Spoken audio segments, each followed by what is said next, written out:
welcome to Friendly Fables, and today we are going to have a conversation about Yellowface by R.F Kaung, which I was really excited about, so much so that I got 2 copies. This one I got from Bookshop. The link that she had, I don't know why I spaced, but the link that she had for the writer's strike that had been going on, I got that from that.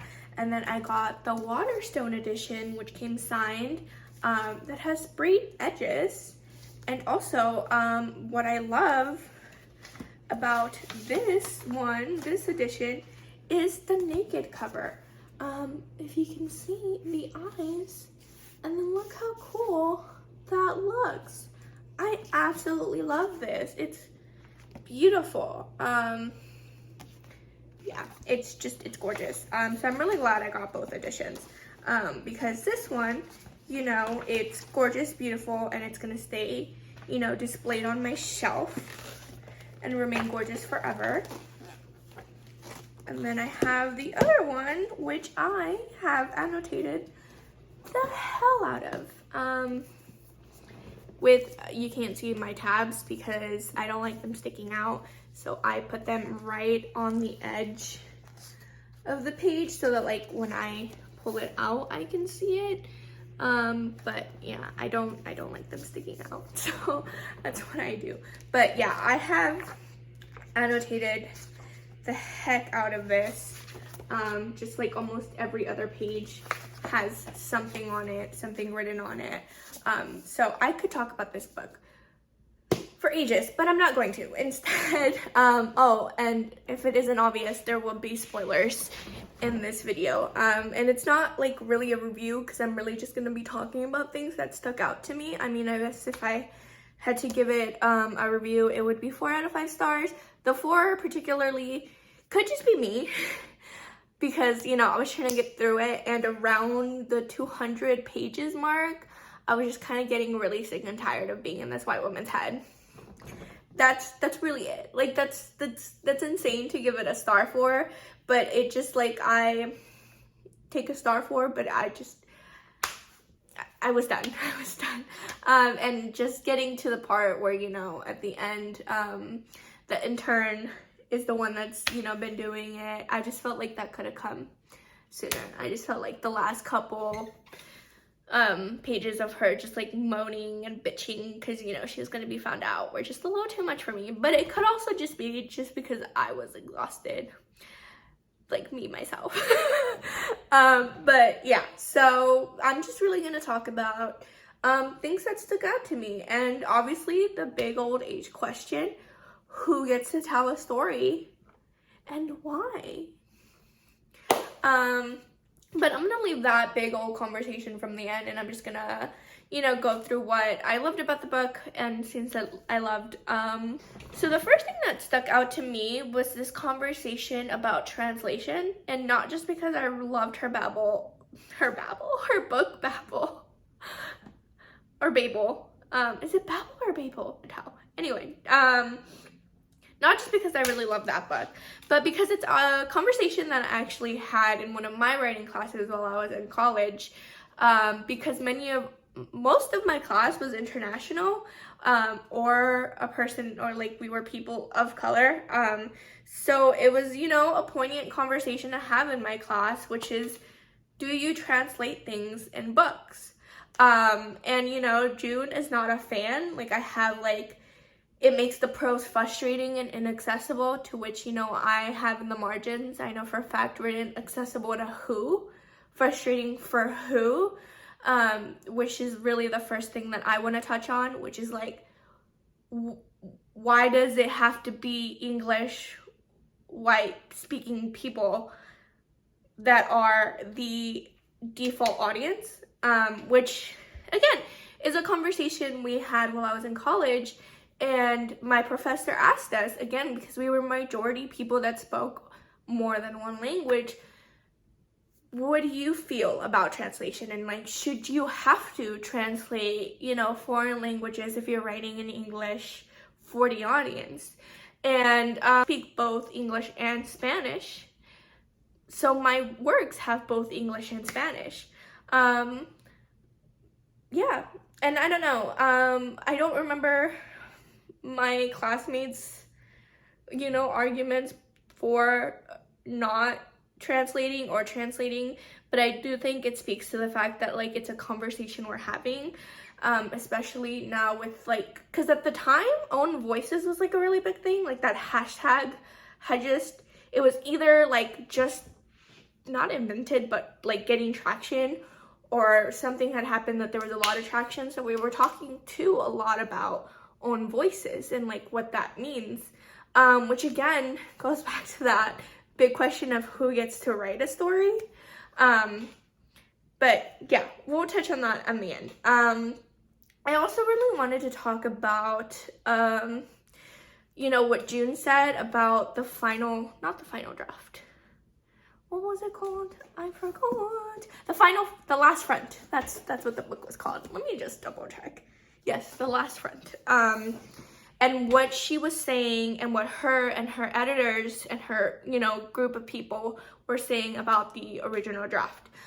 Because that shit really stuck out to me. Also, side note, I just want to talk about how June's team, particularly her editor, who, you know, we get a glimpse of the fact that she has had issues in the past, really instigate June's behavior, and like the fact that they, you know, were for the name change, June's song, and they knew what they were doing.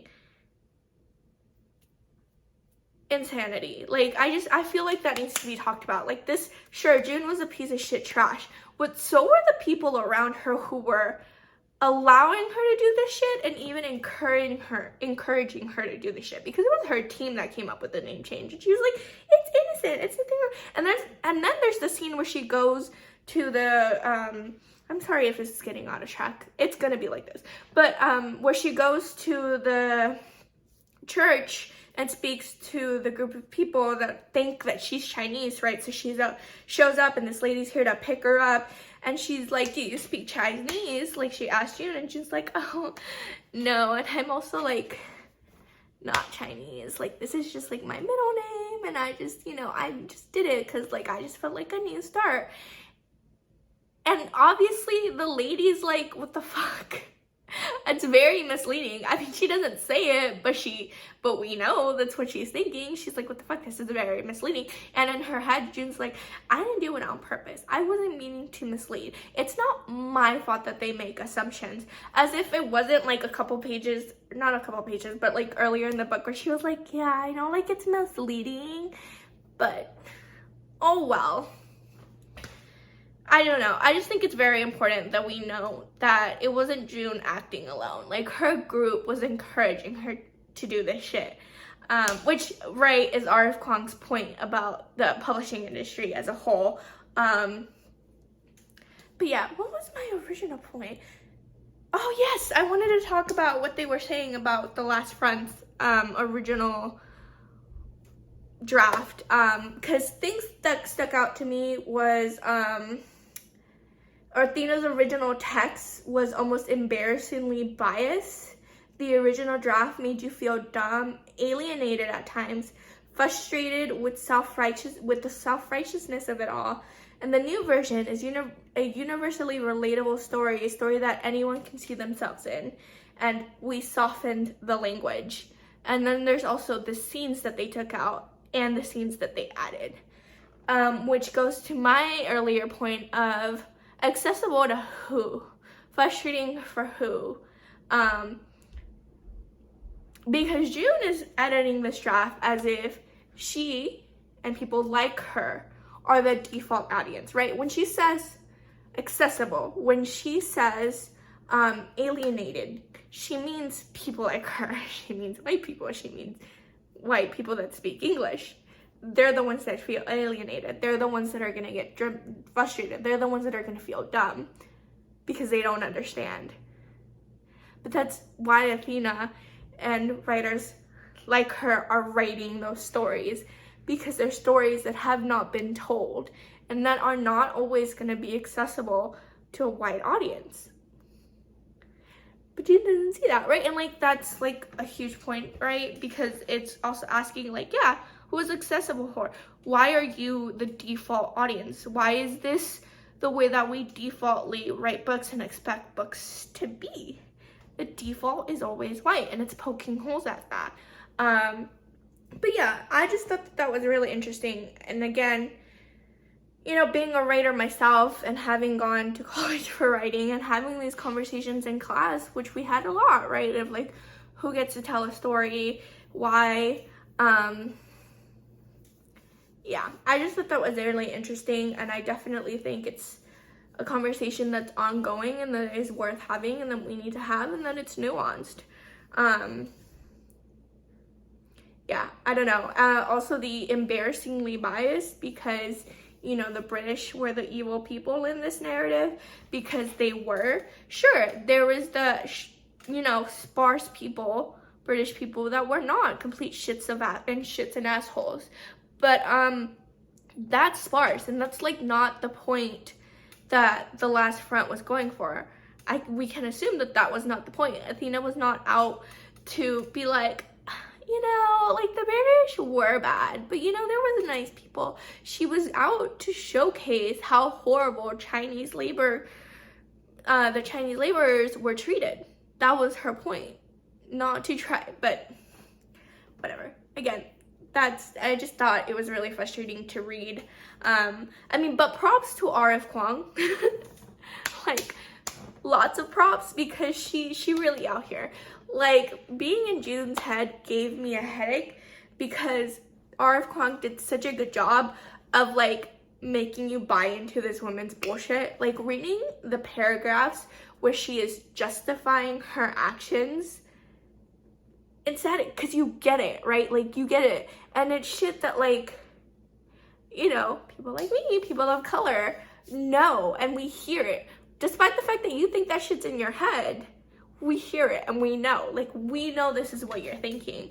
It was just a lot. It was definitely, I mean, but again, like, props, because she got in there, you know, she got into a white woman's head, and she nailed that shit. And I just think she deserves all the props for that, for sure. But yeah, another aspect that I wanted to talk about in this book is the criticism that Athena faced, right? Because she is not beyond criticism. You know, she did some fucked up shit, which I loved, right? Like, I loved that we get to see not only how June fucked up, but that we also see that Athena wasn't this perfect, like, amazing saint, the savior of Chinese literature in America. Like, that's not what it was. She had her flaws. And, like, let's acknowledge that what she did to June and her story, her rape story, was fucked up. That shit was fucked. Yeah, that shit was fucked. She took her story, and that's awful. And we can acknowledge that that's awful and that she's not without criticism. But yeah, seeing how Athena was criticized reminded me a lot just of, like, my own experience of watching other Latin authors and their experience and how they get criticized for not being perfect, and some of it's very warranted criticism, some of it not so much. You know, like, we see that with Athena, like, some of it's very warranted criticism, like what she does with Korean and Vietnamese voices and their stories, and then, you know, when she's criticized for perpetuating certain stereotypes within their community, like, we don't get too much of that, and we don't see a lot of it, obviously, because, you know, Athena's gone and this is told through June's point of view, but some of that's probably very warranted.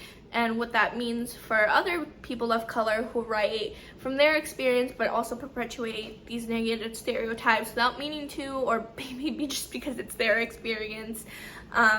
And I just thought that was an interesting conversation, because it's definitely something that, you know, as people of color, we think about a lot. Like, these are our own stories, but we're being still criticized in the lens of whiteness, right? Like, what is it that we are perpetuating to a white audience that we shouldn't be perpetuating?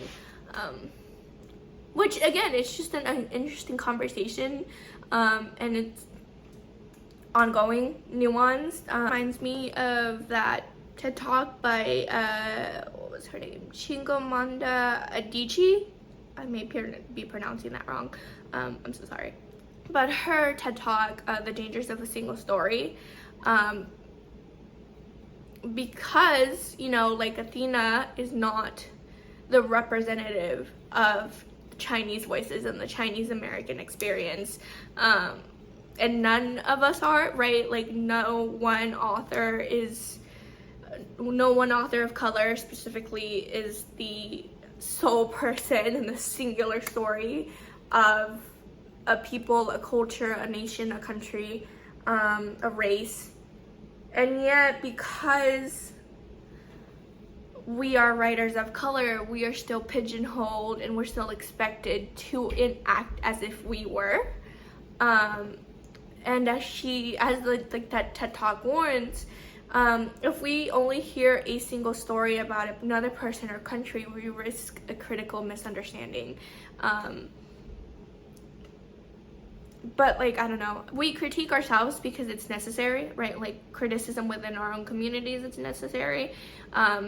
Like, again, as a Mexican American, there's a lot that, like, I disagree with, especially in Mexican culture, and machismo, and, like, the femicides going in Mexico, and, like, the transphobia going on in Mexico. Like, there's conversations that need, and the anti-blackness, like, there's conversations within our own communities that we need to have.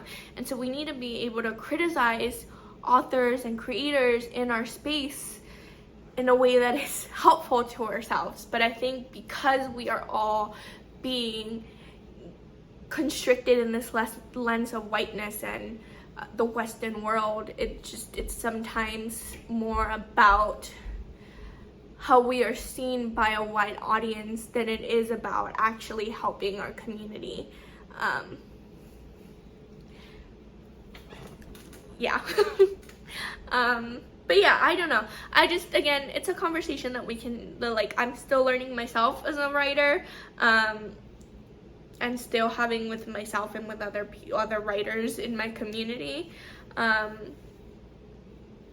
Yeah, I don't know. It's interesting. But yeah, now on to, like, the biggest point of this book. Who gets to tell a story and why?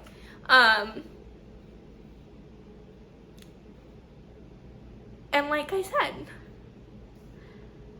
it's an ongoing conversation, but I really like what R.F Kaung herself said in the article, she had an article in The Guardian that I really recommend reading. I'll link it down below, but I'm just gonna read what she said in that article. Kaung's view, however, is clear. I don't really understand this framework, she says. Concerns about who has permission to tell these stories and who has the right or who is qualified seem like the wrong question to ask. We're storytellers, and the point of storytelling, among other things, is to imagine outside of your lived experiences and empathize with people who are not you, and to ideally write truthfully with compassion in a whole range of characters, she continues. Otherwise, all we could ever publish are memoirs and autobiographies, and nobody wants that. For her, more interesting is how authors approach these stories. Are they engaging critically with these tropes and stereotypes that already exist in the genre? Are they just replicating them? What is their relationship to the people who are being represented? And most importantly, does this work do something interesting? Is it good? While some concerns about permission to speak come from a desire to support underrepresented authors, Kaung thinks it is usually gets wielded as a double-edged sword against marginalized writers to pigeonhole them into only writing about their marginalized experiences. And I hate this. It really functions as another form of gatekeeping. And I'm just gonna say, I agree. I definitely agree with this approach. I think if you had asked college me, because again, these are conversations that we were having in college and in my writing classes. If you had asked college me, being the naive young writer that I definitely was more on the own voices, because again, own voices was a big thing when I was in college, and I was like, yeah, like own voices, we have to write about own voices. Now I don't much agree with the younger version of myself, because while own voices was great to help amplify authors of color, R.F Kaung was very right in that it was also a very double-edged sword, because then it became, you can only tell the story that of your marginalization. And we are so much more than our marginalization. We are so much more than our traumatic experiences because of racism and oppression.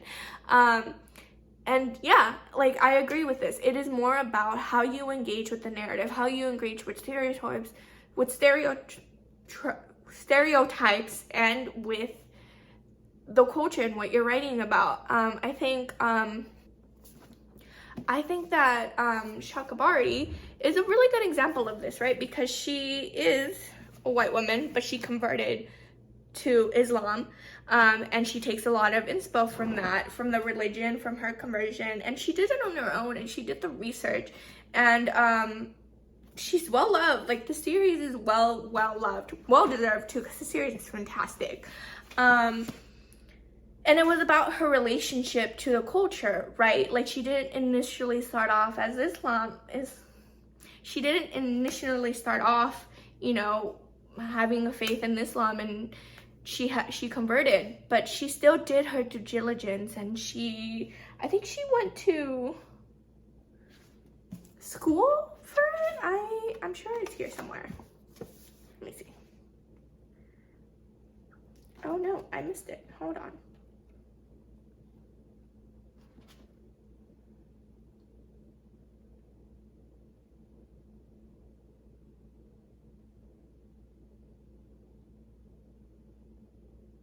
Okay, I don't know. It doesn't say here that she went to school for it, but I do know that it does say that she likes to ramble about history, politics, and Islamic art. Either way, my point is, she did her due diligence, right? There was due diligence done to the point where, like, this is a very beloved series, at least from my understanding.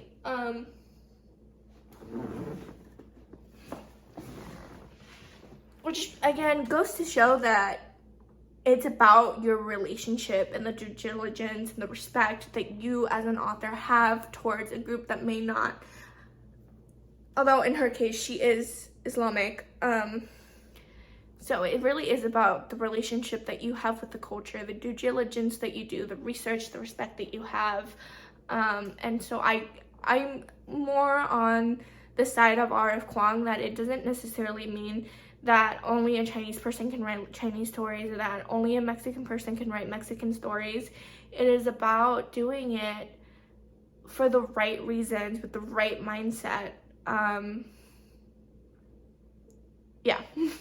Conversation that we could go on and on and on about, because there are many things, like, it really depends. It's always nuanced. It, like, depends on the situation. It depends on the person that wrote the story. It depends on how the people of that culture respond to it, right? Because you can never speak for another marginalized group. If a Black person says that they didn't like the representation, me as someone who is Mexican does not really have, they said they didn't like it, so that's what's, and vice versa. But I don't know, I'm really glad that I got to read this book. I'm really glad that it's a book that exists.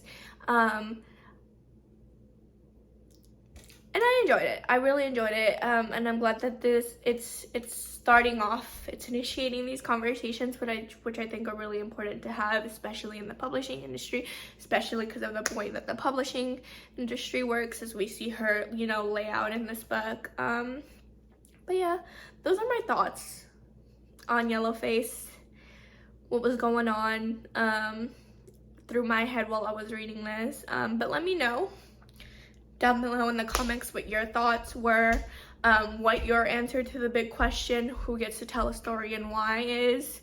I would love to read about it, and yeah, engage with me politely, please. Any hateful comments will be deleted down below. But thank you for listening, and don't forget to subscribe, and we'll catch you later.